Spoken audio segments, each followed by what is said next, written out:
아가서 4장 6절에서 11절. 구약 963면에 있습니다. 아가서 4장 6절에서 11절.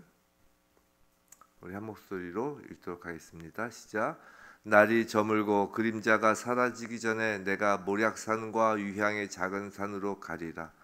나의 사랑, 너는 어여쁘고 아무 흠이 없구나. 내 신부야, 너는 레바논에서부터 나와 함께하고 레바논에서부터 나와 함께 가자. 아마나와 스닐과 헤르몬 꼭대기에서 사자굴과 표범산에서 내려오너라. 내 누이 내 신부야, 내가 내 마음을 빼앗았구나. 내 눈으로 한번 보는 것과 내 목의 굿을 한 꿰미로 내 마음을 빼앗았구나. 내 누이 내 신부야, 내 사랑이 어찌 그리 아름다운지. 내 사랑은 포도주보다 진하고 내 기름의 향기는 각양 향품보다 향기롭구나. 내 신부야, 내 입술에서는 꿀방울이 떨어지고 내 혀 밑에는 꿀과 젖이 있고 내 의복의 향기는 레바논의 향기 같구나. 아멘. 오늘 내 누이 내 신부야 라고 부르시는 주님의 음성을 우리 모두 듣고 이 음성으로 오늘 하루의 삶, 그리고 저희 남은 삶을 정말 주님의 사랑 안에서 정말 능력으로 살아가는 저와 여러분 모두 되기를 주님의 이름으로 축원합니다. 지난주에 이제 가을 특별 새벽 기도회를 하나님의 은혜 가운데 마쳤습니다. 그리고 이제 오랜만에 이제 다시 아가서 강해로 돌아왔죠. 주일에 광고드린 대로 이제 산지 새벽 예배는 월요일에도 진행을 합니다. 그래서 그저께 월요일에 진행을 했죠. 다만 월요일 새벽은 지금 진행되고 있는 아가서 강해 설교가 아니라 이제 다른 본문으로 그때 다른 본문으로 이제 설교를 한다고 이제 광고를 드렸습니다. 그리고 이제 공휴일은 이제 기존대로 쉬도록 하겠습니다. 빨간 날은 쉰다는 거죠. 그래서 어저께 쉬었습니다. 이제 내일도 이렇게 쉰다는 거죠. 내일 법정 공휴일입니다. 월요일 하루 시작하고 한 2주에 화요일, 목요일 계속 쉬어서 좀 송구스러운데 그래도 빨간 날 쉬는 것은 유지하겠습니다. 그리고 이제 금요일 새벽에 이제 다시 뵙는 것입니다. 자, 오랜만에 이제 아가서를 다시 시작하니까 오늘 본문 직전이었던 본문 아가서 4장 1절부터 5절까지의 내용을 한번 간략하게 다시 좀 요약하면서 오늘 본문을 시작하는 게 좋을 것 같다는 생각을 해요. 자, 4장 1절부터 5절까지에서는 기억나실지 모르겠지만 인체 5부위를 가지고 교회의 어여쁜 교회의 모습 7가지를 말씀을 드렸어요. 신랑이신 예수께서 어여쁘다라고 하시는 교회의 모습 7가지가 있는데 신체의 각 부위로 그 모습을 묘사했죠. 첫 번째는 4장 1절부터 쭉 이렇게 눈으로 보세요. 그러면 이제 기억이 나실 것입니다. 첫 번째가 뭐였죠? 눈이었어요. 눈. 그래서 눈으로서 교회의 순결함을 이야기했고요. 둘째는 또 1절에 머리털이 나오죠. 이 머리털로는 이제 물러서지 않는 어떤 굳센 기계를 가진 헌신과 순종.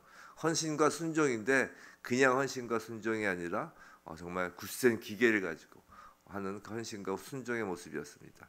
이제 세 번째는 이제 2절에 나오죠. 이입니다. 이 치아.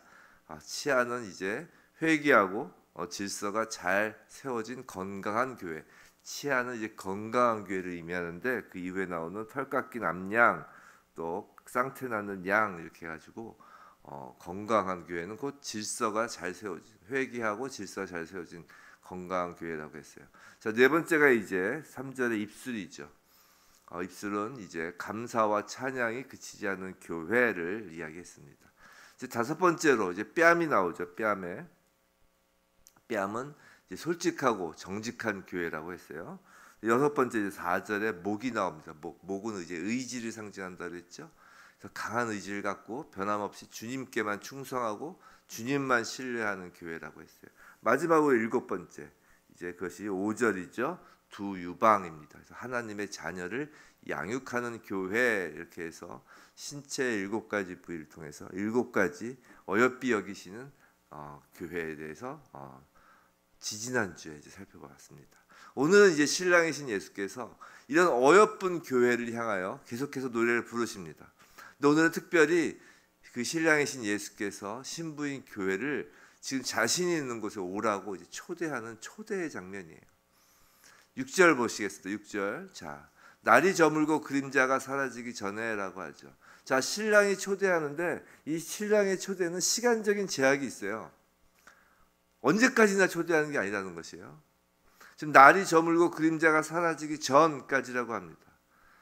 이것은 인류의 종말의 때, 심판의 때를 상징하죠. 성도 여러분, 주님께서 초대할 때는 한계가 있어요. 초대할 때 가야 됩니다. 그런 말이 있잖아요. 그 기회라는 어떤 신이 있는데 그 기회는 앞에만 머리가 있고 뒤에는 머리가 없다면서요. 그래서 지나가면 뒤를 잡으려고 그러면 머리털이 없어서 잡히질 않는다고.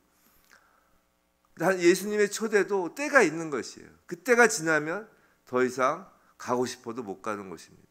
근데 그곳이 어디냐? 신랑이 초대하는 곳, 신랑이 있는 곳이 어디냐? 바로 모략산과 유향의 작은 산이라고 합니다. 자, 모략 앞에서 이것이 무엇을 상징하는지 한번 말씀을 드린 적이 있는데, 모략은 이제 죽음을 의미하고 유향은 기도를 상징한다고 했어요. 즉 모략산과 유향의 산은 그 짐승의 제사를 드리던 구약의 성전의 모습을 지금 보여주고 있는 것이에요. 구약의 성전에서 계속해서 동물의 제물들이 죽여나가는 그 제사가 있었고, 또 그 지성소에 항상 그 유향 향기를 피우며 그 제사를 드렸죠. 즉 구약 성전입니다. 근데 이것이 지금으로 하면 단 한 번의 그 제사로 드려진 예수 그리스도의 십자가 대속 현장을 의미하는 것이죠. 즉 영문 밖 골고다 언덕, 십자가가 세워진 곳으로 지금 신랑은 신부를 초대하는 것입니다. 사랑하는 성도 여러분, 교회는 누가 뭐라고 해도 예배를 드리는 예배 공동체예요. 지금의 예배는 구약 시대로 치면 제사를 드리는 것이죠. 구약에서는 동물을 제물로 드리던 그 제사가 이제는 예수 그리스도의 십자가, 단 한 번의 그 제물 대심으로 교회의 예배 가운데 십자가가 서 있게 된 것입니다. 우리가 예배를 드린다는 것은 신랑이신 예수가 그 십자가로 우리를 초대하여 우리가 예배 자리에 서는 것이에요. 그래서 이 예배 자리에는 반드시 그 모략과 유향의 냄새가, 그 향기가 풍겨야 하는 것이에요. 예배 자리는 죽음의 자리와 죽음과 기도의 향기가 풍겨나는 자리인 것입니다. 예배는 자기를 부인하며 죽는 자리예요. 근데 죽는다는 것을 내 힘으로 할 수는 없잖아요. 기도로 자기 부인이 되도록 간구해야 하는 것입니다. 예수께서 십자가를 지시기 전에 간절히 기도하신 것처럼 우리 신부된 교회 역시, 성도 역시 간절히 기도하며 신랑이 계신 십자가 언덕을 향해 나가는 것, 그것이 예배인 것입니다. 그 십자가에 내 자신이 못 박혀 가는 것, 자기 부인이 되어 가는 것, 내가 죽어가는 것, 그것이 예배라고요. 신부가 신랑의 초대를 받고 그 십자가 골고다 언덕을 향해 이제 발걸음을 내디디려고 할 때 신랑의 눈에 그 신부의 모습은 너무 어여쁘고 흠이 없어 보이는 것이, 그것이 이제 7절입니다. 나의 사랑, 너는 어여쁘고 아무 흠이 없구나. 신랑은 그런 신부에게 이제 어서 오라고 지금 재촉을 하죠. 그것이 이제 8절 말씀이에요. 8절. 내 신부야, 너는 레바논에서부터 나와 함께하고 레바논에서부터 나와 함께 가자. 아마나와 스닐과 헤르몬 꼭대기에서 사자굴과 표범산에서 내려오너라. 지금 8절을 보면 신랑이 지금 신부에게 자 빨리 빠져나와, 그곳에서 빨리 빠져나와야 돼 라고 하는 곳을 지금 세 곳으로 지금 표현하고 있어요. 하나는 레바논이고요, 또 하나는 아마나 스닐 헤르몬 꼭대기고요, 또 하나는 사자굴 표범산이라고 표현하고 있습니다. 자, 여기서 레바논이라고 표현한 것을 보면 레바논은 이스라엘 북쪽의 사락 지방입니다. 성전 짓는 데 사용한 그 백향목이 나오는 아름답고 풍요로운 곳이죠. 또 아마나, 스닐, 헤르몬은 그 레바논 지역의 그 산악 지역, 그 산 중에서 가장 높은 산봉우리의 이름이에요. 그래서 아마나, 스닐, 헤르몬, 이게 동쪽에서 바라보면 아마나라는 그 산봉우리가 가장 높아 보이고, 뭐 서쪽에서 바라보면 뭐 스닐이란 산봉우리가 가장 높아 보이고, 북쪽에서 바라보면 헤르몬 꼭대기가 가장 높아 보이고, 이런 식으로 각 방면에서 바라보는 가장 높은 산봉우리들 이름을 지금 세 산봉우리 이름을 지금 적은 거예요. 즉 어느 방향에서 보더라도 가장 높은 산봉우리의 이름들을 지금 적음으로써 그 존귀함, 누가 봐도 존귀하다는 것을 지금 상징하는 표현입니다. 교회는 이처럼 원래 하나님의 성전으로 아름답고 풍요롭고 존귀한 곳이어야 하는데, 근데 세 번째 표현, 그런데 사자굴 표범산과 같은 곳이 되었다는 것이에요. 이게 무슨 말이냐면, 지금 신부가 있는 곳은 이제 더 이상 그 아름답지도 않고 풍요롭지도 않고 존귀하지도 않게 된 사자굴 표범산과 같이 타락해 버린 곳에 지금 교회 성도가 있게 되었다는 것이에요. 그곳에서 빨리 빠져나와 이제 십자가 골고다 언덕으로 나오라는 것입니다. 생각해 보세요. 초림 예수의 그 십자가 대속도 그 예루살렘 성전이 사자와 표범 소굴이 되었을 때, 즉 강도의 구렬이 되었을 때 그곳으로부터 하나님의 자녀를 탈출시키는 일이었다고요. 예수께서 그 성전에 가셔서 그 채찍을 휘두르시면서 하나님의 집, 만민이 기도하여야 할 하나님의 집에서 이 강도의 소굴이 되었구나라고 하시면서 그 예루살렘 성전을 회파해 버리신다고 말씀하시잖아요. 돌 위에 돌 하나가 남지 않을 것이라고 말씀하시잖아요. 그곳으로부터 하나님의 자녀를 탈출시키는 것입니다. 날이 저물고 그림자가 사라지는, 즉 인류 종말의 때 하나님의 그 마지막 심판이 사실 십자가에서 쏟아진 거라고요. 초림 예수 때. 초림 예수 때 이미 하나님의 심판은 그 십자가에 쏟아진 것입니다. 그리고 그 십자가 그 심판 가운데서 사자와 표범의 소굴에서 하나님의 자녀들이 구출된 것이죠. 지금 신랑이신 예수께서는 신부인 교회를 향해 안타까운 마음으로 다시 그 십자가를 향해 뛰어오라고 하시는 거예요.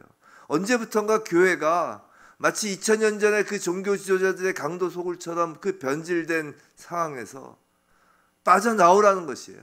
교회는 만민이 기도하는 집이고, 교회는 십자가를 통해 자기가 부인되어야 하는 집인데, 세상의 그 성공신화를 추구하고 번영신학과 인본주의가 판을 치는 작금의 이 현실 속에서 이제 그만 허우적거리고 다시 십자가가 세워진 모략과 유양의 산으로 오라고 하시는 것입니다. 그리고 그렇게 그 표범산 사자의 산에서 빠져나오는 그 십자가를 향해 달려온 신부를 향해서 9절 10절 신랑은 그런 신부를 향해서 내 누이 내 신부야 라고 부르는 것이에요. 아가서가 시작되고 처음으로 이제 신부가 누구인지를 밝히 드러내는 것입니다. 내 누이 내 신부야. 한번 생각해 보세요. 누이는 그 친누나 친여동생을 뜻하는 단어예요. 즉 누이와 신부는 양립될 수 없는 단어잖아요. 지금 성경에서 근친상간을 이야기할 리가 없잖아요. 지금 신랑은 신부를 누이라고도 하면서 동시에 신부라고도 합니다. 누이는 말 그대로 피를 나눈 사이예요. 한 몸에서 나온 사이입니다. 근데 그런 관계가 어떻게 신랑 신부의 관계가 될 수 있을까요? 이건 바로 교회가 무엇인지, 신부가 무엇인지에 대하여 그 신비를 알려주는 거예요. 이건 창세기에서 첫 아담인 사람에게서 갈빗뼈를 하나님께서 취하시며 만드신 여자를 의미하는 거라고. 그래서 누이요 신부가 되는 거예요. 창세기의 이 장면은 둘째 아담으로 오신 예수 그리스도에게서 교회가 만들어질 것을 예표하는 장면이었다고요. 예수께서 부활하시고 제자들을 부르실 때는 친형제를 뜻하는 단어로 형제라고 부르신 것이 바로 그 까닭이라고요. 교회는 바로 예수의 누이이며, 즉 형제인 동시에 예수의 신부인 것입니다. 마치 첫 사람에게서 여자가 나오고 그 여자가 남자의 신부가 된 것처럼 말이에요.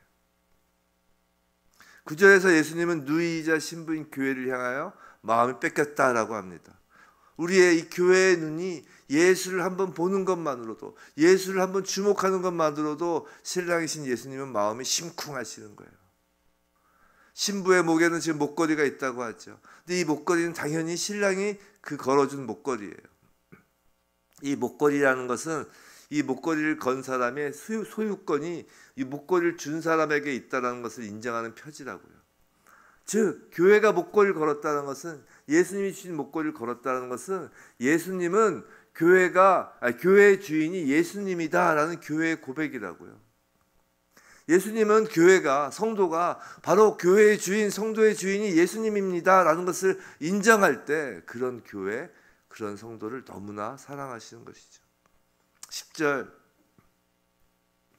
또 내 누이 내 신부야 라고 하며 내 사랑이 어찌 그리 아름다운지 내 사랑은 포도주보다 진하다 라고 하시죠. 예수와 교회의 이 사랑은 포도주, 즉 포도주는 무엇을 상징하냐면 세상이 주는 가장 큰 기쁨을 상징하는 것이에요. 즉 세상이 주는 그 어떤 기쁨, 가장 큰 기쁨보다도 예수와 교회의 사랑은 더 진하다는 것이에요. 더 기쁜 일이라는 것이에요. 그 사랑의 향기는 세상 어떤 향수의 그 향기보다도 아름다운 향기를 낸다는 것이죠. 11절, 신랑이신 예수의 초대를 받아 십자가 언덕으로 다가오는 그 신부인 교회의 입술에 꿀방울이 떨어집니다.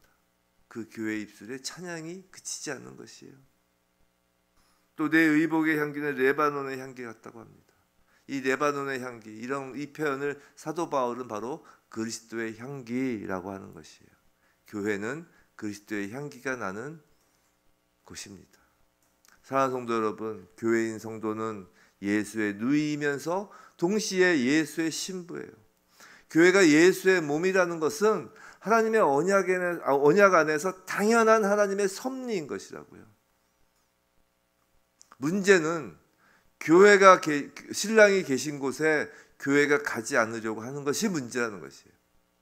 신랑은 모략과 유향이 있는 그 작은 산에 가자고 하시는데, 그 십자가 산에 가자고 하시는데 교회가 여전히 사자와 표범이 득실되는 그 레바논의 높은 산에 머물고자 하는 것이 문제라는 것이에요. 교회는 그곳에서 탈출해야 한다는 것입니다. 우리 힘으로 못한다는 것을 인정하고 기도해야 한다는 것이에요. 하나님께서 우리의 간구를 기억하여 주시길 기도하며 교회가, 성도가 이제 강도의 구렬에서 빠져나와 십자가에 못 박혀 죽음으로 부활하신 예수 그리스도의 몸 안에서 다시 하나가 되어서, 다시 한 몸이 되어서 부활 생명을 누리는 일을 우리가 경험하도록 기도해야 한다는 것이에요. 우리가 예수의 신부이기에 예수께서 오늘도 십자가 산으로 올라오라고 하시는 것이에요. 우리가 예수의 신부가 아니면 그렇게 초대하지도 않으세요. 우리가 신랑을 사랑함으로 그 사랑 때문에 십자가 산으로 오르는 것입니다. 성도 여러분, 우리가 십자가에 자기를 부인하고 자기 십자가를 치는 이 까닭은 단 하나입니다. 예수를 사랑하기 때문이에요. 그 사랑 안에 예수의 초대가 있는 것이고 그 사랑 안에 예수를 따르는 순종이 있는 것입니다. 부디 날마다 신랑이신 예수 안에서 죽고 그 예수 안에서 다시 사는 교회, 정말 부활을 누리는 그 성도가 우리 모두이길 주님의 이름으로 축원합니다.